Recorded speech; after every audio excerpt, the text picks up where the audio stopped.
বিজেপির বক্তব্য যে আপনারা বাঙালির নামে বাংলাদেশি মুসলমানদেরকে সমর্থন করছেন, বাঁচানোর চেষ্টা করছেন, কি বলবেন?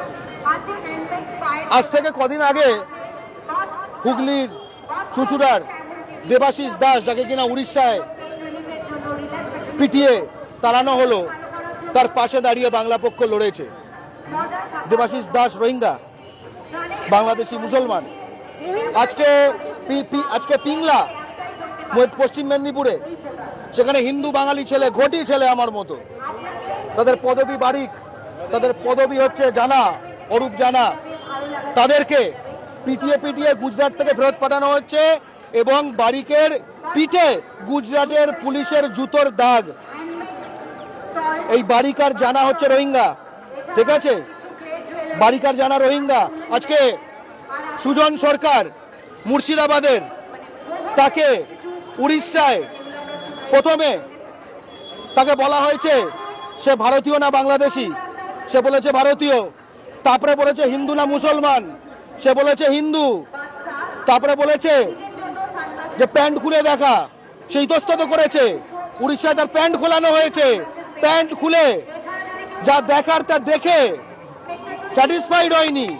তখন তাকে হনুমান চালিসা পড়তে বলেছে, সে তখন পারেনি, তখন তাকে পিটিয়ে আত্মহত্যা করে উলঙ্গ করে পিটিয়ে সুজন সরকারকে এখানে ফেরত পাঠানো হয়েছে। ওই সুজন সরকার মুর্শিদাবাদের, সে রোহিঙ্গা।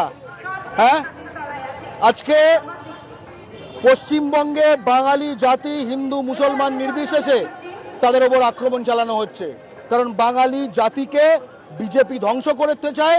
এবং আপনি যেটা বললেন বিজেপি বলেছে, বিজেপি বলেনি, বিজেপিটা আছে দিল্লিতে, এখানে তাদের কিছু স্থানীয় চাকর আছে, চাকরদের অর্ডার দিয়েছে তোরা এখন চিল্লা। বাঙালি আর বাংলাদেশি কি এক? তাহলে সেক্ষেত্রে অনুপ্রবেশকারীদের আটকাতে কি ধরপাকড় হবে না? হ্যাঁ, পশ্চিমবঙ্গ একটি রাজ্য, ভারতের অন্তর্গত। বাঙালি শব্দটি শুনলে যাদের বাংলাদেশির কথা মনে পড়ে, ঠিক আছে, তারা তো আসলেই ভারতে বাঙালির যে নিজস্ব একখানা সত্তা আছে এটাকে প্রশ্নায়িত করতে চায়। বাংলাদেশি থাকে গণপ্রজাতন্ত্রী বাংলাদেশে, ঠিক আছে, সেটা অন্য একটা রাষ্ট্র। সেই রাষ্ট্র যেখানে আদানি প্রতি মাসে বিদ্যুৎ পাঠায়, সেই রাষ্ট্রের কথা বলা হচ্ছে। বাংলাদেশিরা কোন রাষ্ট্রে থাকে? সেই রাষ্ট্রে যেখানে মোদি 2018 সালে উর্দু ভাষার প্রচারের জন্য টাকা দিয়ে এসছে ঢাকা বিশ্ববিদ্যালয়। বাংলাদেশ কোন রাষ্ট্র? বাংলাদেশি কারা? যারা বাংলাদেশে থাকে। কোন রাষ্ট্র? যে রাষ্ট্র আয়তন মোদি বাড়িয়ে দিয়েছে পশ্চিমবঙ্গের কোচবিহারের 10,000 একর জমি কেটে বাংলাদেশকে দিয়ে, ঠিক আছে? তাহলে মোদি যাদের জমি কেটেছে পশ্চিমবঙ্গের, সেখানে যারা থাকে তারা বাঙালি। আর মোদি এই জমিটা 10,000 একর কেটে যাদের দিয়ে দিয়েছে তারা বাংলাদেশি, তারা বাংলাদেশি। বোঝা গেল? সারা ভারত জুড়ে, বিশেষ করে বিজেপি শাসিত রাজ্যে বাঙালি জাতিকে ধরে পেটানো হচ্ছে। ভারতীয় নাগরিক যারা, হিন্দু মুসলমান নির্বিশেষে, পশ্চিমবঙ্গের বিভিন্ন জেলার।